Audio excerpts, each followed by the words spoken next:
Olá, meus irmãos, a paz do Senhor Jesus. Eu sou a pastora Renata Caruso, da Igreja Missão Ictus no Brasil.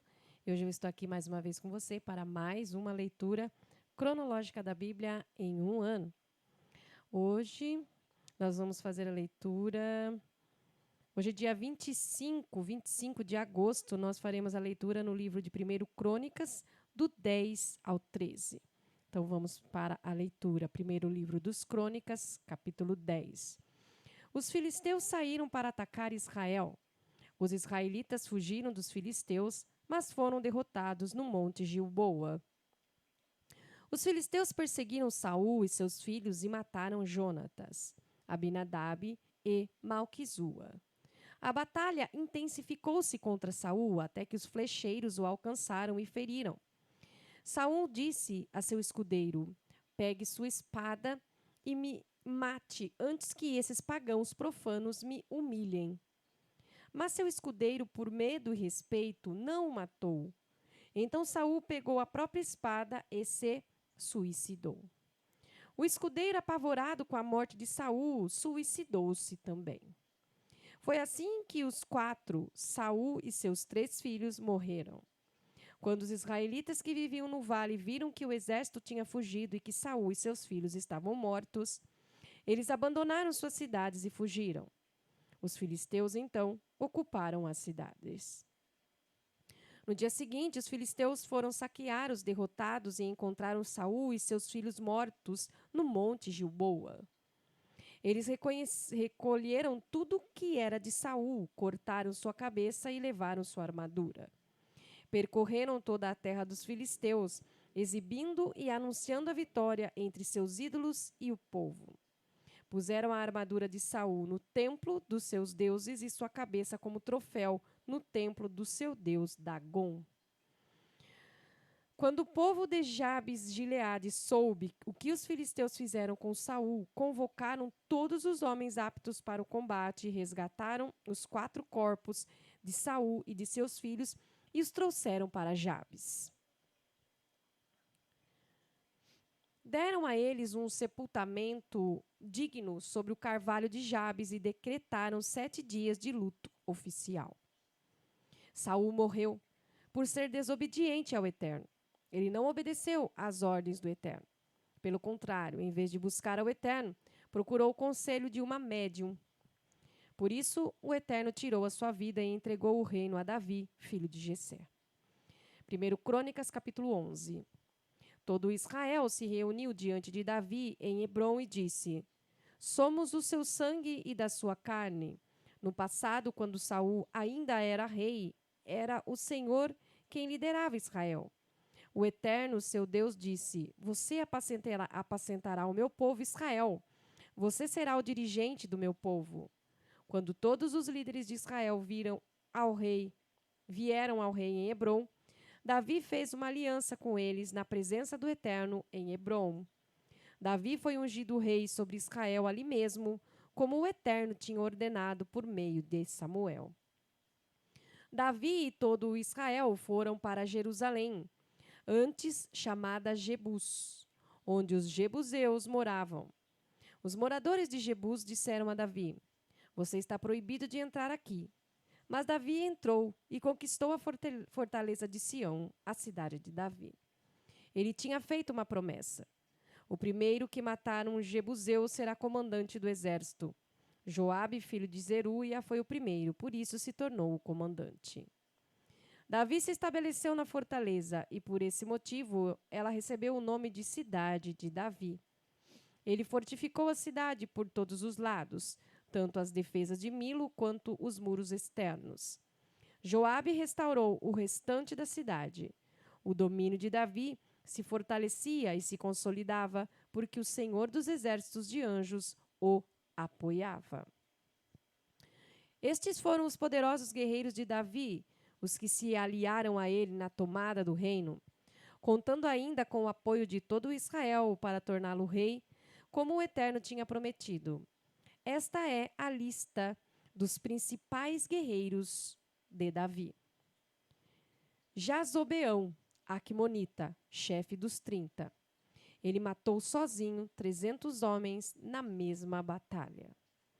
Em seguida, Eleazar, filho de Dodô, de Aoi, um dos 3 principais guerreiros. Ele esteve com Davi em Pas-damim, onde os filisteus se prepararam para a guerra. Neste local havia uma plantação de cevada. O exército começou a fugir dos filisteus, mas quando chegou a este campo, organizou-se e voltou a atacar os filisteus, que foram massacrados. O Eterno deu a eles uma importante vitória.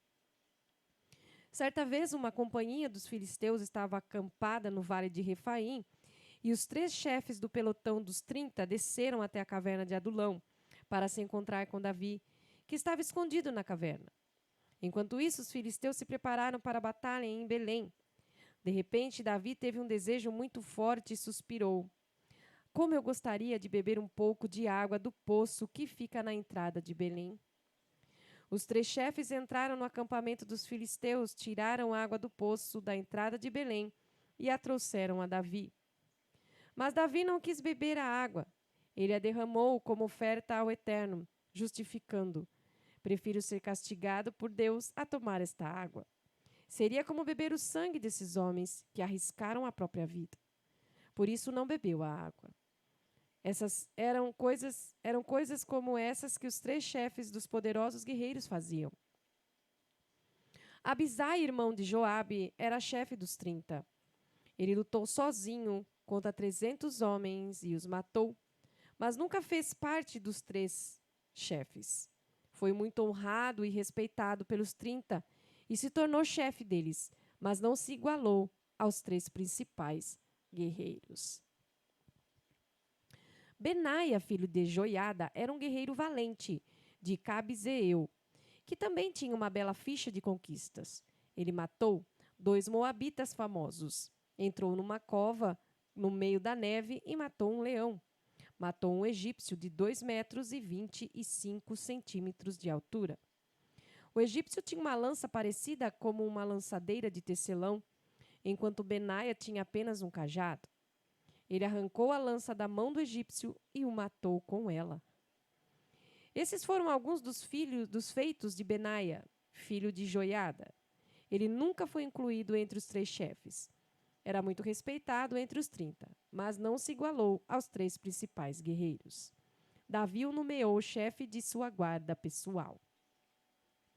Os demais guerreiros corajosos do exército eram Azael, irmão de Joabe, Elanã, filho de Dodô, de Belém, Samote de Aror, Elis de Pelom, Ira, filho de Iques, de Tecoa, Abiezer de Anatote, Sibecai de Uzate, Ilai de Aoi, Maarai de Netofate, Itai, filho de Ribai, de Gibeá, de Benjamim, Benaia de Piratom, Urai, dos ribeiros de Gaás, Abiel, de Arbate, Asmavete, de Baurim, Eliaba, de Saalbom, os filhos de Razem, de Gizom, Jonatas, filho de Sage, de Arar, Aião, filho de Sacar, de Arar, Elifal, filho de Ur, Éfer de Mequerate, Aías de Pelom, Esro de Carmelo, Naarai, filho de Esbai, Joel, irmão de Natã, Mibar, filho de Agri, Zeleque, o Amonita, Naarai de Beerote, escudeiro de Joabe, filho de Zeruia, Ira e Garebe de Jatir, Urias, o Itita, Zabade, filho de Alai, Adina, filho de Sisa, de Ruben, chefe dos Rubenitas e do pelotão dos 30, Anã, filho de Maacá, Josafá, de Mitene, Uzias, de Astarote, Sama e Jeiel, filhos de Otão, de Aroer, Gediael, filho de Sinri, Joá, seu irmão, de Tis, Eliel, de Maave, Jeribai e Josavias, filhos de Eunaão, Itma, um moabita, Eliel, Obed e Jaaziel, de Mesoba. 1 Crônicas, capítulo 12. Estes foram os que se juntaram a Davi em Ziclag, quando ele se escondia de Saul, filho de Quis. Ele pertencia ao grupo de combatentes. Estavam armados com os arcos e sabiam lançar pedras e flechas tanto com a mão direita quanto com a esquerda. Eram parentes de Saul, da tribo de Benjamim. O primeiro era Aiezer, os outros, Joás, filho de Semaá, de Gibeá, Gesiel e Pelete, filhos de Rasmavete, Beracá, Jeú de Anatote, Ismaías de Gibeon, guerreiro do pelotão dos 30 e chefe deles. Jeremias, Jaaziel, Joanã, Josadabe, de Gederate, Eluzai, Jerimote, Bealias, Semarias, Cefatias, de Harufe, os coreitas Eucana, Isias, Azareel, Joezer e Jazobeão, e ainda Joela e Zebadias, filhos de Jeroão de Gedor. Da tribo de Gade, alguns se aliaram a Davi na fortaleza no deserto. Eram guerreiros corajosos, aptos em manusear o escudo e a lança. Eram brutos como leões na aparência, mas ágeis como a gazela que corre na montanha. Ezer era o primeiro, depois Obadias, Eliabe, Mismana, Jeremias, Atai, Eliel, Joanã, Eusabade, Jeremias e Macbanai, 11 ao todo. Esses homens de Gade eram a elite. O menor deles valia por 100 e o maior por 1000. Foram eles que atravessaram o Jordão no primeiro mês do ano, na época da cheia, e puseram para correr todos os moradores do vale, da margem leste e da margem oeste. Alguns homens das tribos de Benjamim e de Judá também se aliaram a Davi, na fortaleza no deserto. Davi se encontrou com eles e disse: se vocês vêm em paz para me ajudar, são bem-vindos, mas se estão vindo para me entregar aos meus inimigos, sendo eu inocente, que o Deus dos nossos antepassados esteja atento e castigue vocês.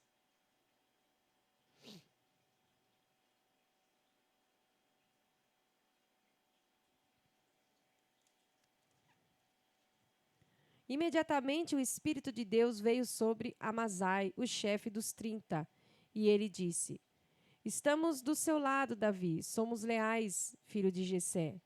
A paz esteja aqui, sim, a paz esteja com o Senhor e com todos que o ajudarem. Sim, pois o seu Deus o ajudou e o ajudará. Então Davi os recebeu e nomeou chefes de tropas de ataque. Alguns homens da tribo de Manassés também se aliaram a Davi, quando ele se juntou aos filisteus para lutar contra Saul. Mas não puderam lutar porque os líderes filisteus os mandaram para casa, dizendo: não podemos confiar neles, eles nos trairão e nos entregarão ao senhor deles, Saul. Os homens de Manassés que se juntaram a Davi em Ziclag foram Adna, Josabade, Gediael, Micael, Josabade, Eliú e Ziletai, todos chefes de pelotões de 1000 da tribo de Manassés. Eles ajudaram Davi contra os grupos de ataque no deserto. Eram todos guerreiros, corajosos e líderes eficientes dos pelotões. Todos os dias apareciam homens querendo ajudar Davi. Em pouco tempo, seu exército ficou tão numeroso quanto o próprio exército de Deus. Esta é a relação dos guerreiros corajosos que vieram do norte para se aliar a Davi em Hebrom e conquistar o reino de Saul, como o Eterno tinha prometido.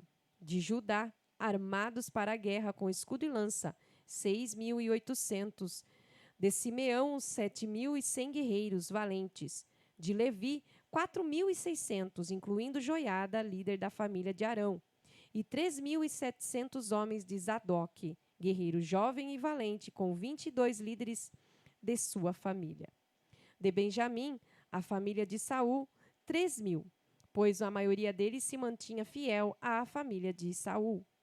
De Efraim, 20.800 guerreiros ousados e famosos em suas cidades.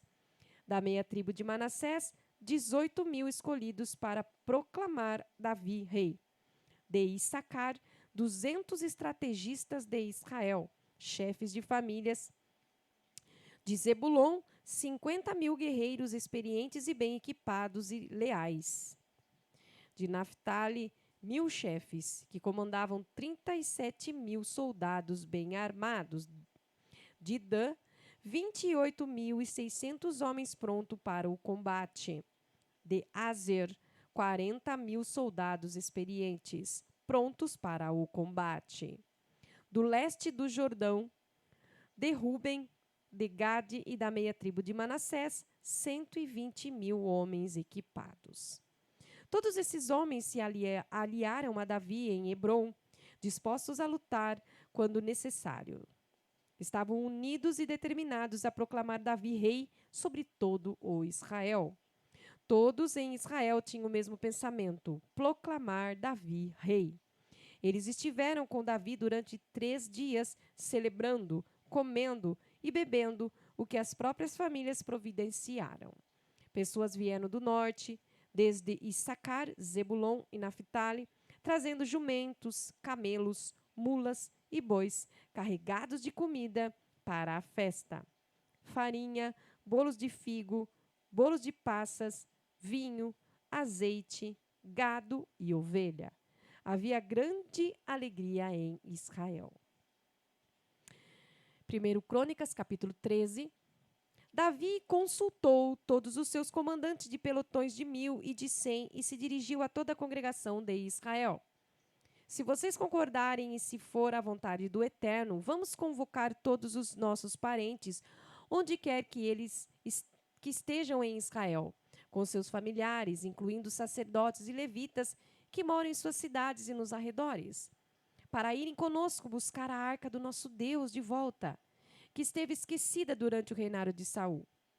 Toda a congregação de Israel concordou que seria a melhor coisa a fazer. E Davi reuniu todo o Israel, desde o rio Sior, no Egito, a sudoeste, até Lebo-Hamate, a nordeste, para buscar a arca de Deus de Kiriat Jearim.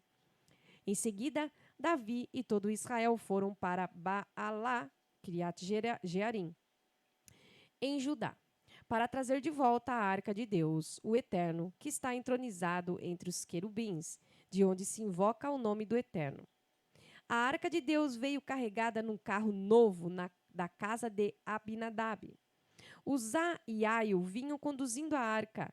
Davi e todo o Israel cantavam e dançavam com todo vigor, acompanhados por uma banda composta por toda espécie de instrumentos, enquanto seguiam a arca. Quando chegaram à eira de Quidom, o boi tropeçou. E Uzá segurou a arca para que ela não caísse no chão, mas ele morreu fulminado na presença de Deus. Davi ficou furioso porque o Eterno se irou contra Uzá. Até hoje, aquele lugar é conhecido pelo nome de Pérez Uzá, destruição de Uzá. Davi teve medo de Deus e disse: como vou continuar com esse cortejo com a arca de Deus? Assim, ele desistiu de trazer a arca para a cidade de Davi. Ela foi deixada na casa de Obed-edom, de Gate, e ficou ali 3 meses. Por isso, o Eterno abençoou a família de Obed-edom e tudo que ele possuía. Somente até aí, irmãos, a paz do Senhor, e até o próximo vídeo.